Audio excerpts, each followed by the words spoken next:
Welcome to EV Loop, powered by Carloop. I'm Adrian Maidment. And I'm Riz Akhtar. This episode, sales data update, what's happening to BYD EV sales, Xpeng announced G6 prices, price cuts continue, new brands, and Tesla. Always Tesla. Hi Riz. Hi Adrian, good to be on. This is our 11th episode. 11th episode, and cue the like, subscribe request, Riz. That's right. Please like and subscribe and support our YouTube videos and podcast. Yes, we've got some good feedback we must mention, so it's been good to get some comments from people. Thank you for those. And if you have any more, feel free to reach out, and we're always happy to incorporate them into our future episodes. Yeah, any topics you're looking to further cover. But today, let's start with anything you've been driving recently, Riz, or on the way to drive? I think I'll be driving the Zeekr X shortly in the next couple of weeks, which would be quite interesting, given we haven't had a chance to drive it on Australian roads just yet. So that's something exciting to look forward to, but I do have some good recollection of when I got to drive it on a track in China, which was quite cool.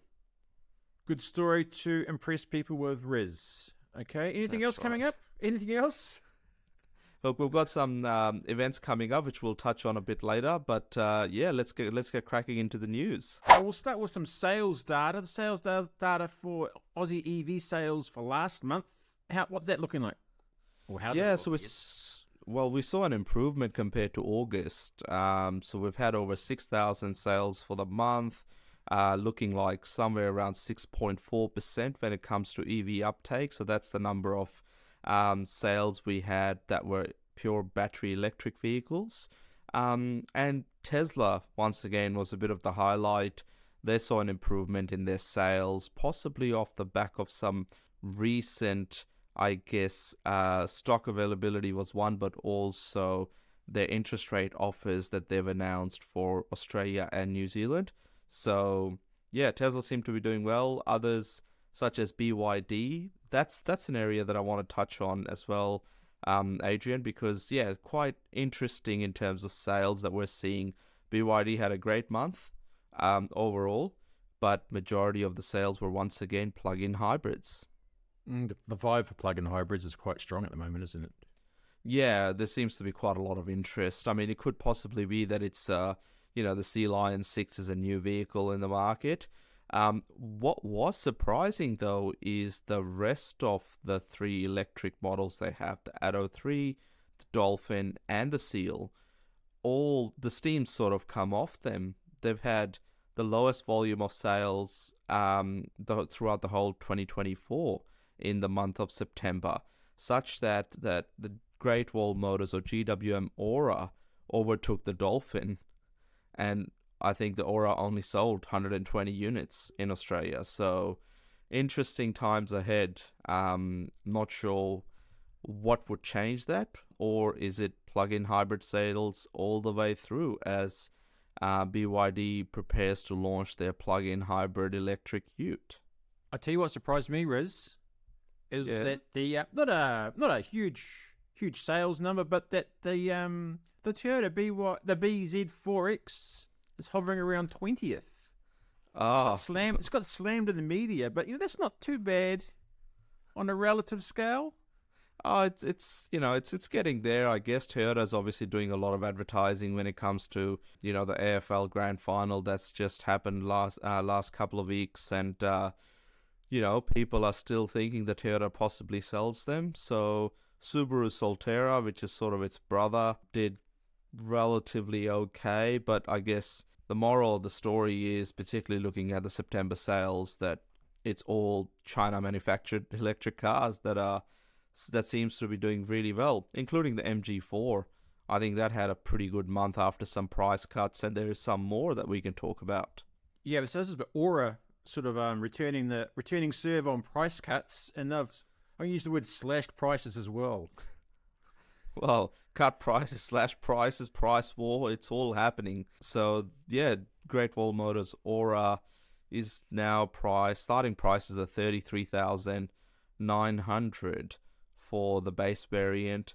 And surprisingly, the extended range model with a 63 kilowatt hour battery is just a bit above $35,000, which makes it probably the cheapest extended range electric vehicle on the market. Now, GWM is saying that these prices are likely to last till the end of December. So previous promotions were sort of on a monthly basis, but this one they've sort of said they've given up changing the fine letters on the bottom of it and just said, no, it's 3 months and we'll see what happens. So yeah, MG, GWM have cut their prices. Maybe the BYD's next with their Dolphin. Maybe. And we'll stay in the sort of pricing area. Xpeng G6 has prices confirmed. Well, one of the most hotly anticipated new brands to enter into the Australian market in 2024, Xpeng, yeah, with the G6. They've been doing a whole lot of test drives. They were at the Melbourne EV show, doing a few things in New South Wales, as well as in Canberra. But the prices have officially been announced, and they're just a little bit cheaper than the Tesla Model Y in its base form, which, you know, it's a lot of tech in the car. So it'd be interesting to see. And they're sort of saying that the headquarters for Xpeng and their operations in Australia will be based out of Sydney Airport. So they're setting up an experience centre out there in Mascot. So as well as announcing the pricing and the headquarters, they've also hinted at how customers will potentially service their vehicles. And it's likely to be through the fairly large servicing company in Australia called Ultratune. Bit of controversy there because Ultratune apparently have not done EVs any service by some recent social media posts basically mocking EVs and how they're never going to take off, but now they seem to be the main servicing body for Xpeng. So I guess it's a good thing that people have an option, but let's hope that, you know, Ultratune sort of up their game and start to look at things more holistically rather than saying EVs are never going to take off. Let's go to another country on a new vehicle pricing released. Not China, America. Cadillac. Lyriq. Cadillac. Lyriq or Lyriq. It's there. And so they've announced the pricing of their luxury electric SUV with a 34-inch screen. That's a big screen. So that starting price is $117,000 plus on-roads. And I think the sport model is $119,000 plus on-roads. And I'm sure there's likely to be a bit of an option list on top of that. The only electric car that is going to be built in the US and sent over to Australia. Tesla's used to make Model 3s, Model Ys, actually not the Model Y, Model 3, Model S and the Model X out of the US for the Australian market, but that's no longer the case. They've all been built in China. So yeah, Cadillac will be the one and only. But at that price point, Adrian, I'm not sure how many would consider that over the recently launched Polestar 3, which I think is quite a good car that I got to test drive in Tasmania recently. But also things like the Porsche Macan EV that is in the works as well. Probably priced a bit above the Cadillac, but a Porsche is a Porsche. And a Cadillac is a Cadillac. That's right. So we'll see. I'm looking forward to testing it out because it's arriving in New Zealand as well. So it looks some nice photos of it and quite like the styling. So we'll see how it goes. Be good to see something a little bit different, I guess. And then we'll go straight back into China. One of the other new brands coming up, is it the Deepal? I think we've mentioned it briefly, but yeah. So it's been announced that they've got an official importer into the Australian market. It's Inchcape. They are a fairly large import and distribution company based out of the UK, but they've got a big operation here in Australia that traditionally do brands like Subaru is one of the brands that they bring into the market. So yeah, they will be bringing in Deepal S07 electric SUV that some say looks a little bit like a Lamborghini Huracan from the front, or a more aggressive version of an MG4. So either way, it's coming, and yeah, it's going to be hitting customers by the end of the year. So another electric SUV from China to watch out for. Yeah, I did a bit of a reading up on them, and they've got a number of brands, and they've also got a few partnerships, such as with Ford and Mazda in China. That new Mazda 6 electric sort of version, that's what they've brought out. So yeah, so Chang'an, the company that owns that Deepal brand, they have a joint venture with Mazda, and they've, given Mazda's been very slow to bringing electric vehicles out, and Chinese customers demand that. They were showcasing some Chang'an-built Mazda electric vehicles at the last big Beijing auto show. So, yeah, Chang'an knows how to build cars, so having high expectations of this particular Deepal S07. Chart of the week. What have you got for us this week, Riz? Yeah, so this week we've actually got given we now know the sales in September, so that's 3 quarters done in 2024. We have officially surpassed 220,000 battery electric vehicles.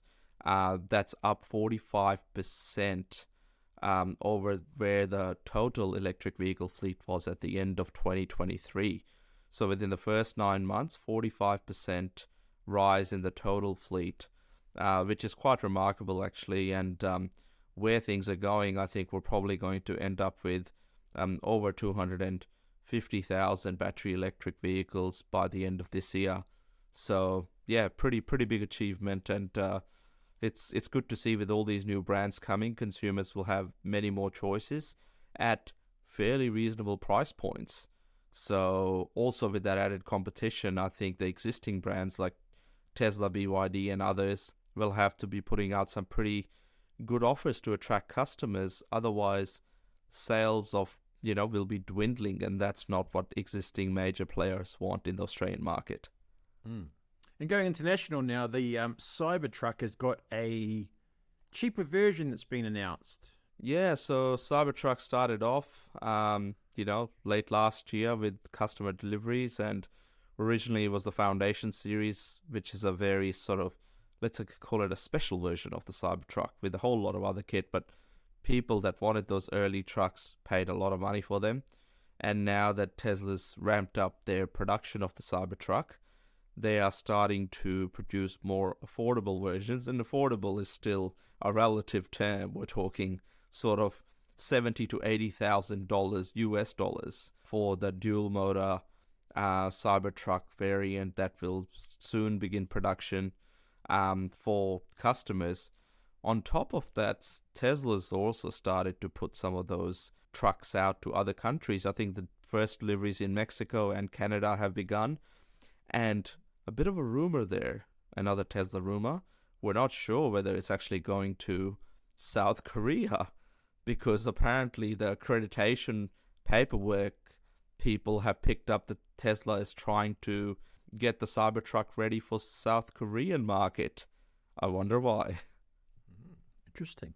And it's just interesting. And keeping on Tesla, the big story of the week that's about to happen is the October 10th Tesla Robotaxi release.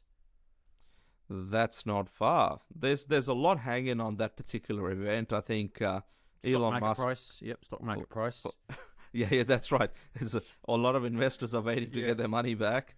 So one of the key things that, apart from unveiling of the Robotaxi, this event's been pushed back by 2 months. And according to news confirmed by Elon Musk himself, he asked the design team to showcase quite a few more things.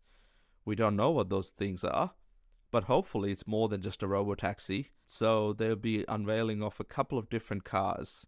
We would think on, 10th of October US time, which is likely to be 11th of October in Australia and New Zealand.